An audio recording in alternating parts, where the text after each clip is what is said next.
Hello and welcome to another episode of Screen Facts with Jason Davis. And joining me in the studio this week is a very good friend of mine and a guy that I used to work with in radio. In fact, he was my program director.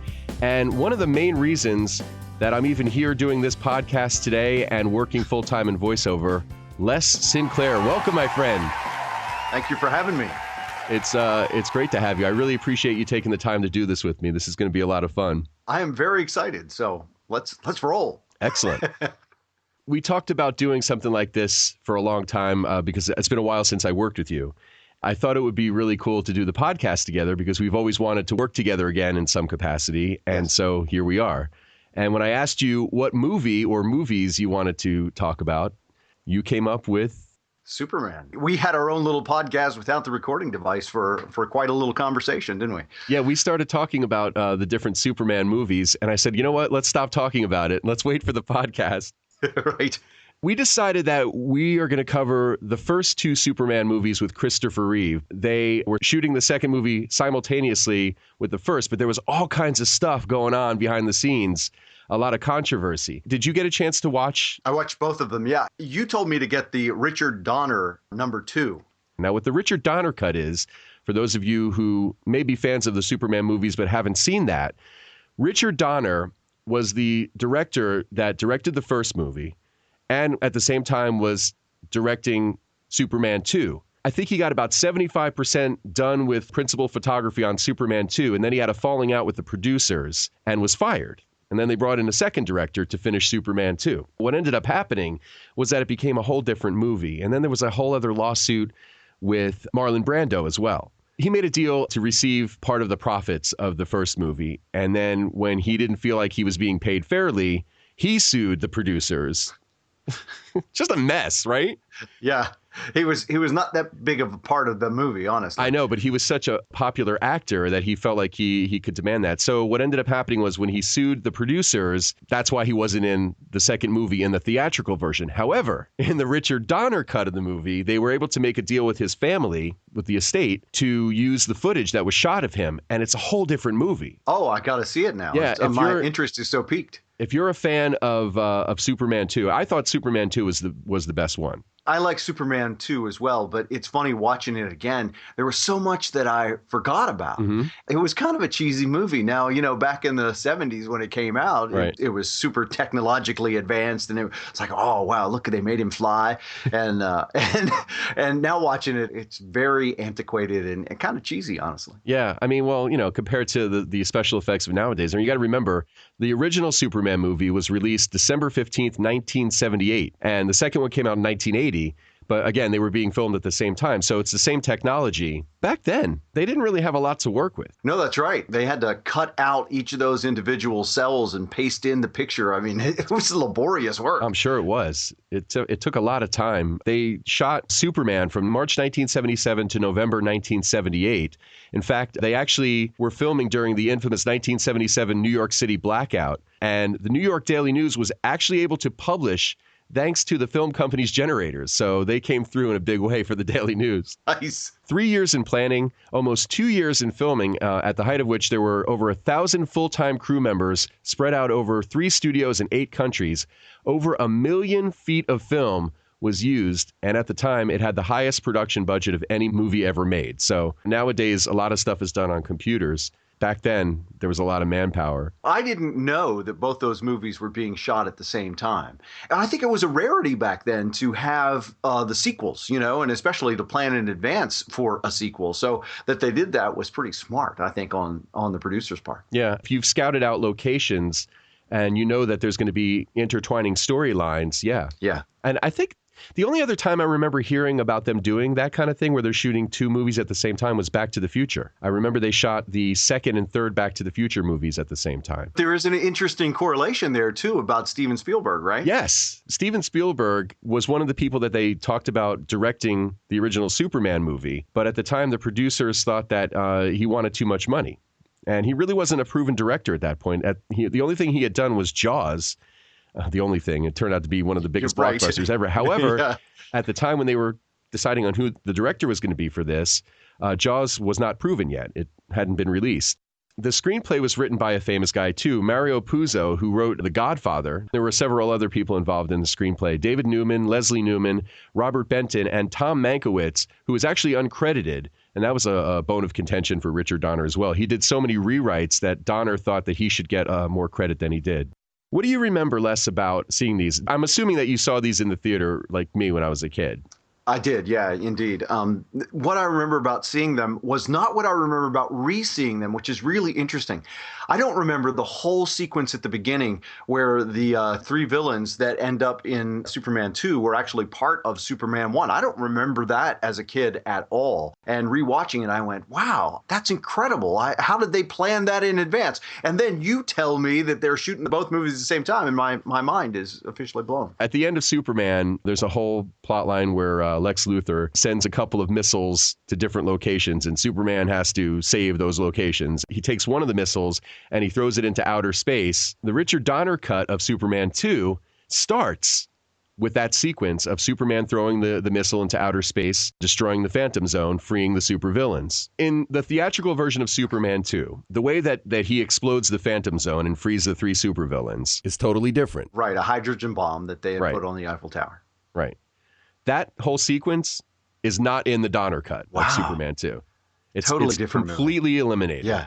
And there's a couple of other differences, which I'll go over with you, too. But first, there were some other actors they had considered for the part of Superman. Yeah, talk a little bit about this, because this is fascinating to me, because the only person that I can see as Superman is Christopher Reeve. I know. And the interesting thing is that Christopher Reeve had only done one other movie on a soap opera at that point. I remember seeing him on that soap opera. He was such an unknown at that time that he was not even listed first in the credits. I mean, you think, well, the guy playing Superman should be first in the credits, right? Right. Marlon Brando and Gene Hackman were listed before him because they were bigger stars at the time. But some of the other actors, I mean, it's a who's list of actors that were popular back in the 70s that were considered for the role. So Robert Redford, Clint Eastwood. I can't see either of those. I can't either. And James Caan were all offered the role. The funny thing about James Caan is that he turned it down because he said, there's no way I'm getting into that silly suit.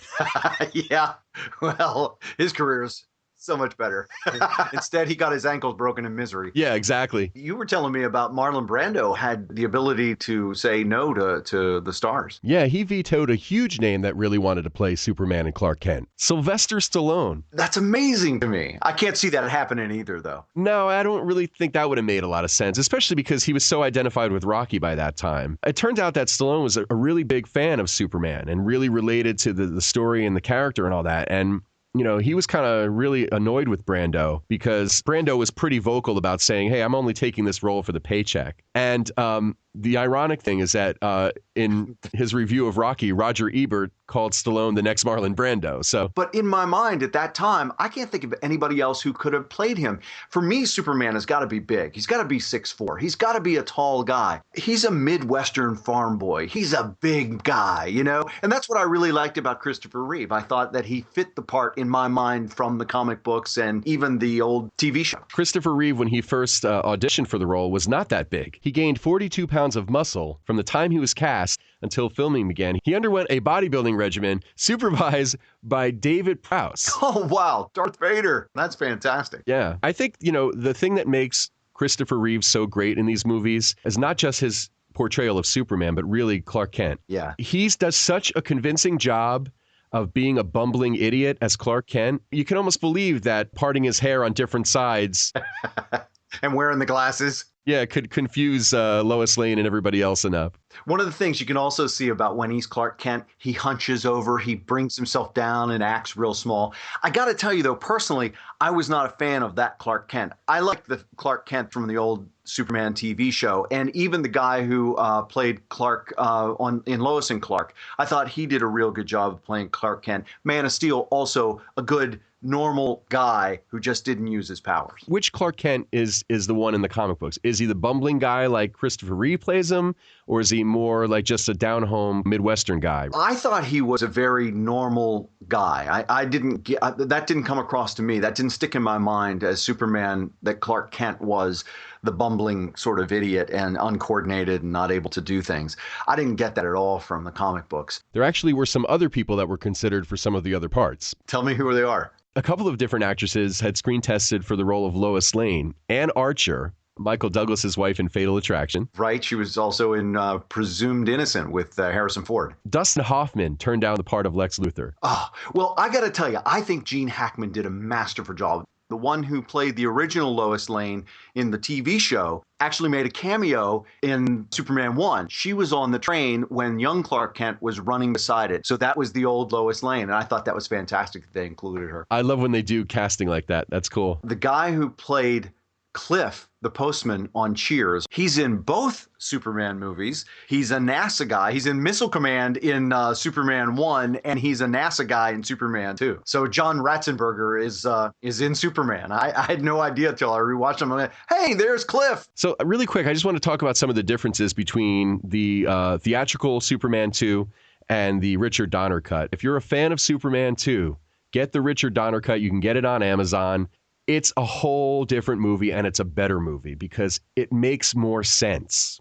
Okay, so first off, Superman throws the missile into outer space, and that's what frees the three supervillains from the Phantom Zone. That makes a lot more sense than some convoluted bomb in the Eiffel Tower, right? Yes. In both releases, Superman gives up his powers because he wants to be with Lois Lane. He loves Lois Lane and he wants to be with her. Right. So he goes to his Fortress of Solitude. In the theatrical release, he talks to his mother. And again, this is because Marlon Brando sued the producers and they couldn't use the footage they had shot with him. So they ended up substituting the actress who played his mother, Susanna York. So she comes and says, well, you can't be with her unless you are one of them. And that's the whole reason he gives up his powers in that machine and all that kind of stuff. So there's a whole sequence in that scene with Marlon Brando.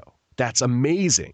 It's a million times better. I got to see it now. You really do. It's amazing. So Superman gives up his powers. First of all, let me just stop there a minute.